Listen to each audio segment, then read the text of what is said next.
Hello, welcome back to another episode of Heathen Dad. I'm your host, Wolf the Red. I hope everyone has been doing well since my last video. I have appreciated all the love and support these last few months, and I want you all to know that it means the world to me. That being said, let's jump into this week's video.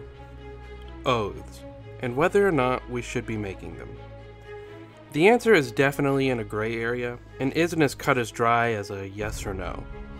In heathen circles, you may hear of people swearing oaths to other people, themselves, and the gods. It happens more often around Yule at Sumbul. Before we go any further, I want to define what an oath is, that way everyone is on the same page. Oath. Absolute assurance backed by spiritual, religious, and social forces that a statement reflects the truth of one's actions, which may reference actions of the past or the future.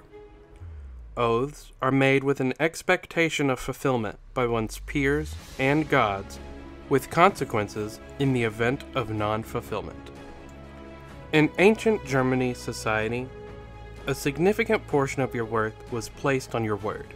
Honesty and honor were held highly valued. It came from an illiterate culture, so the oaths acted as legally binding contracts. If someone were to break their oath, they would be looked on by society as someone who could not be trusted. Your word was your worth, and if your word could not be trusted, then you were worth less.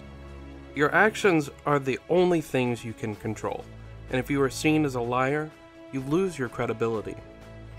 And it wasn't only the society that held you accountable. You were beholden to the gods as well.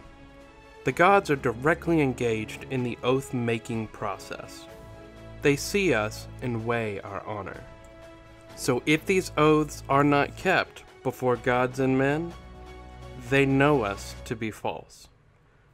Just as no one wants to be associated with a liar, the gods won't want to interact with one either. So the act of oath-breaking harms your ability to form relationships with both gods and people. There is even a deity directly associated with vows, named Vor. Her name is where we get the word vow. There is some quoted text I would like to read you from the Prose Edda. The ninth Othnier is Vor.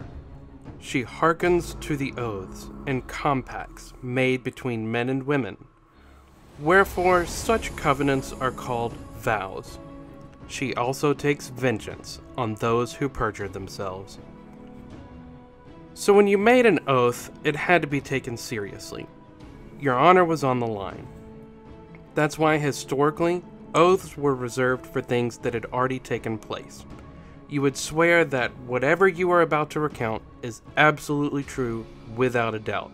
There was no risk in telling the truth.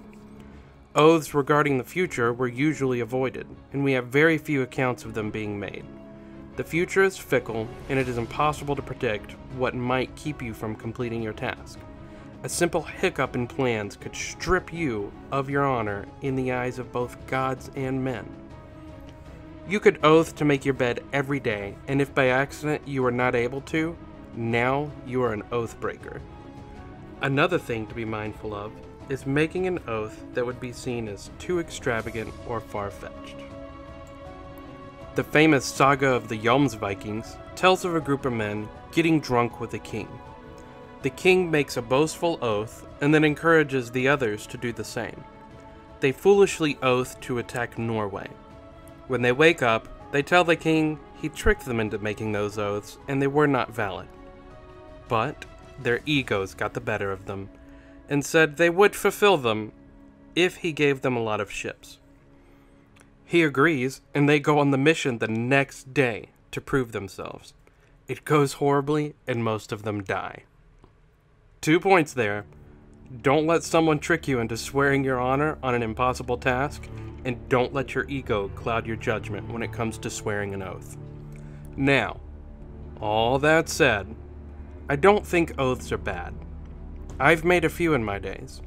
They were very specific and worded in a very specific way. They had clear goals lined out with time frames.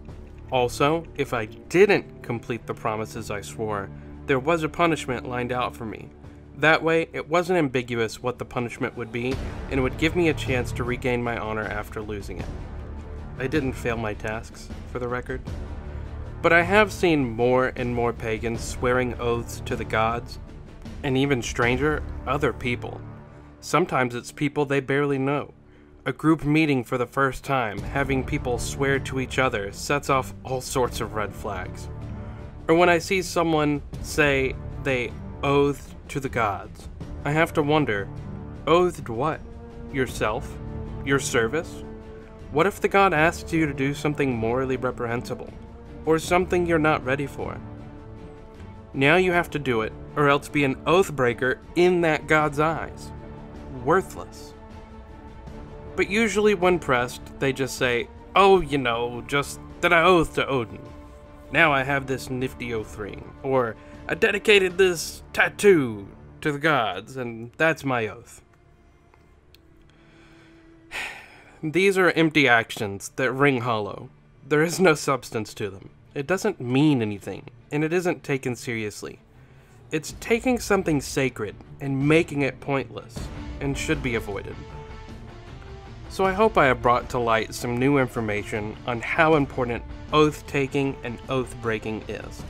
I hope that if you do decide to make one, you do it with caution and proper preparedness. But until next time, go big or go home.